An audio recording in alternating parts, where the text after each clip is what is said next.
today we are talking about one of the biggest mistakes that companies make when it comes to their marketing, and that is they simply do not test effectively.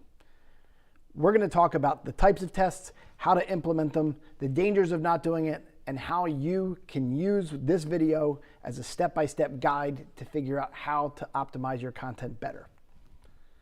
Before I do that, let me introduce myself. My name is Chris Carr. I'm the founder and CEO of Farotech, and this is Digital Marketing Masterclass Live, episode 13. So when we start to talk about testing, we need to know that there's a variety of different types of testing. And so let me kind of talk about what they are and why they matter. Number one is A/B testing.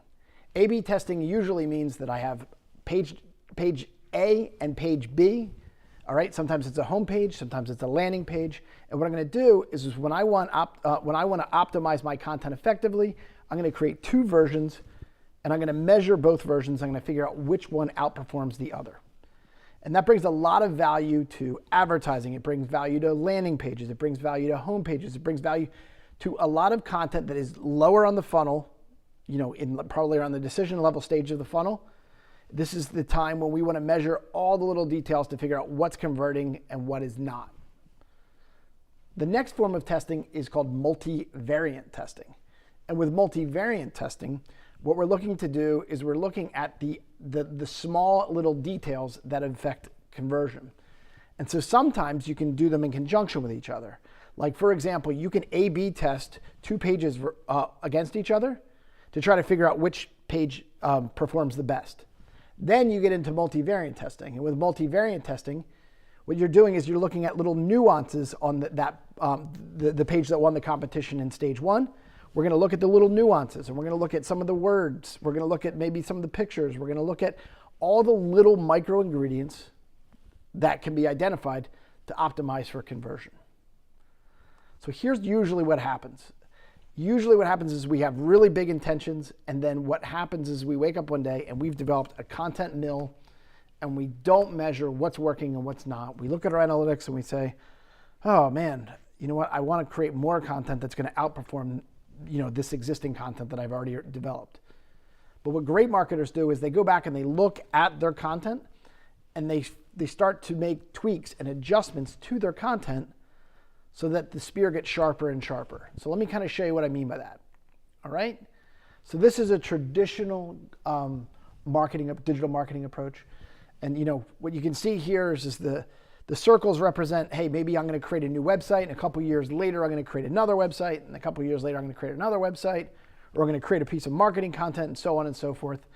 And then a couple years later, you're going to test that, and you're going to try to take some of the lessons you learned to make better content.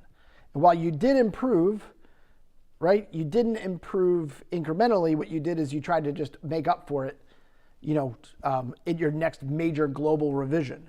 And we continue this process of making these huge global revisions to our marketing. What I would rather you do is try to be in a position where you stop reinventing the wheel. And what I mean by that is that what I would prefer that you do is I would prefer that you do something that looks a little bit more like this.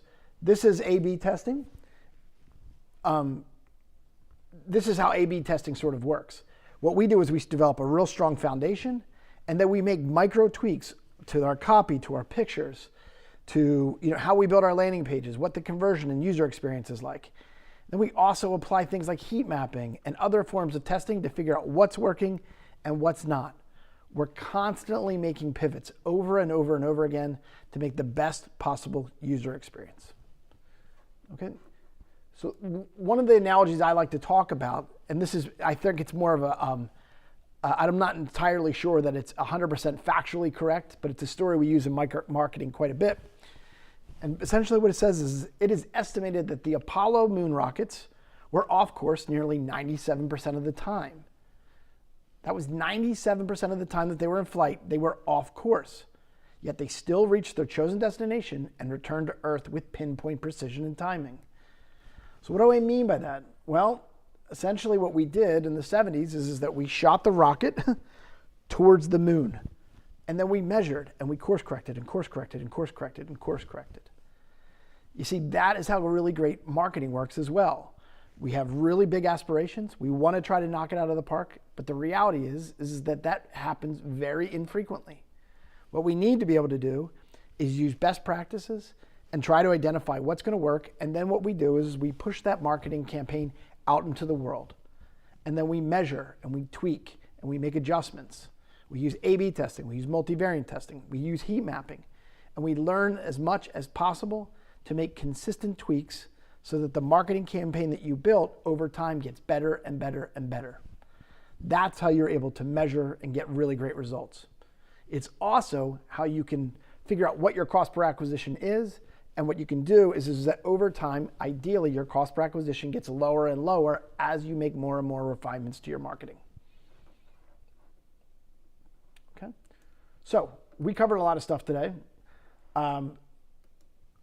We talked about how the data shows that a large majority of companies, the biggest mistake that they make is they don't create marketing materials, connect it with metrics so that they can A/B test or multivariate test or do the testing that I mentioned today.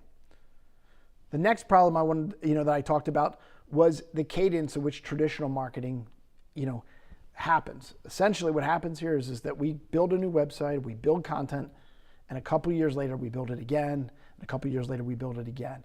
And that cadence isn't effective enough to lower your cost per acquisition, to learn the lessons to make more and more effective marketing, and ultimately how to make the marketing materials that we do make convert better, bigger, stronger, faster, better. All right, and then finally we talked about a growth-driven marketing approach versus the traditional marketing approach. The idea of developing a real strong foundation and making micro tweaks along the way. All right, so that was today's lesson. I hope it brought value. We're striving to be to put out these videos every Tuesday, Wednesday, and Thursday at 2 o'clock. So please subscribe and click on the notification button. Other things that we wanted to just talk to you about is our CMO Marketing Roundtable. This is a Facebook group that we're starting for CMOs to join, where we can talk about the things we learned on these videos or challenges you might have in your marketing. We're gonna, as a community, we're gonna look at whatever marketing materials you guys are putting out. We can do A/B testing. You can share ideas to get on each other's podcasts, et cetera, et cetera. Also, what I've talked about in great detail is our unique process. And our unique process is our system that helps companies generate leads, nurture leads into clients, and then convert clients into raving fans. We have put all of that information all on one page. There's tons of videos and all of our content. It's literally, we spoon fed it for you. And you can find that at faratechuniqueprocess.com. And finally, this format, obviously you're probably watching it on YouTube or on social media, but one of the other things that you can do is that all of these videos will also be on our podcast, which is Digital Marketing Masterclass. And so if you don't catch it on social media, you can subscribe and stay up to date there. So I hope you enjoyed today's lesson, and we'll see you next time.